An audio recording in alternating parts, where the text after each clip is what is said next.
तुम्हाला खरंच निवडणूक जिंकायची आहे का फक्त लढवायची? मी प्रत्येक निवडणुकीत बघतो कार्यकर्ते भरपूर असतात, प्रचार जोरदार चालतो, पण निकालात मात्र करेक्ट कार्यक्रम झालेला असतो आणि त्याचं खापर मात्र एखाद्या कुणावर तरी फोडलं जातं. बाकी त्यावर काहीही चर्चा किंवा विचार होत नाही. पण याला कारण एकच आहे, ते म्हणजे कॅम्पेनमध्ये कुठलंही नियोजन नसतं. आणि खरी गोष्ट सांगू का, निवडणुकीत भावना या निश्चित महत्त्वाच्या आहेत, त्यात वादच नाही. पण या इमोशनल कनेक्टला योग्य रणनीतीची जोड नसेल तर त्याचा इम्पॅक्ट वोटिंगमध्ये अजिबात दिसून येत नाही. हे वर्ष संपायच्या आत महानगरपालिका, जिल्हा परिषद आणि इतर सर्व स्थानिक स्वराज्य संस्थांच्या माध्यमातून महाराष्ट्रातून जवळपास 20,000 लोकप्रतिनिधी निवडून जाणार आहेत. एकाच वेळी इतक्या मोठ्या प्रमाणावर होणारी स्थानिक स्वराज्य संस्थेची ही निवडणूक नेतृत्व कौशल्य असणाऱ्या प्रत्येकासाठी राजकारणात पाऊल टाकण्याची प्रचंड मोठी संधी आहे. या संधीकडे अजिबात दुर्लक्ष करू नका.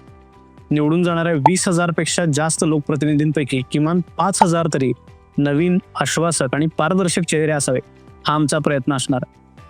आणि म्हणूनच आम्ही घेऊन आलो आहोत संपूर्ण 3 तासांचा इलेक्शन मास्टरी प्रोग्राम.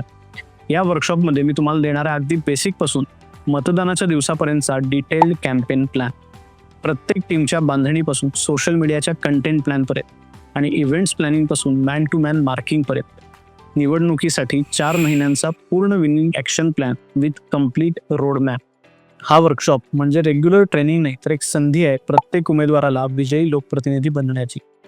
प्रत्येक सेमिनार किंवा वर्कशॉपमध्ये आजकाल बेसिक गोष्टी सांगून नंतर मोठे कोर्सेस विकले जातात. इथं तसं काहीही अजिबात नसणार आहे. या 3 तासांच्या वर्कशॉप नंतर निवडणूक लढवण्यासाठी तुम्ही पूर्णपणे सज्ज असाल याची मी तुम्हाला खात्री देतो.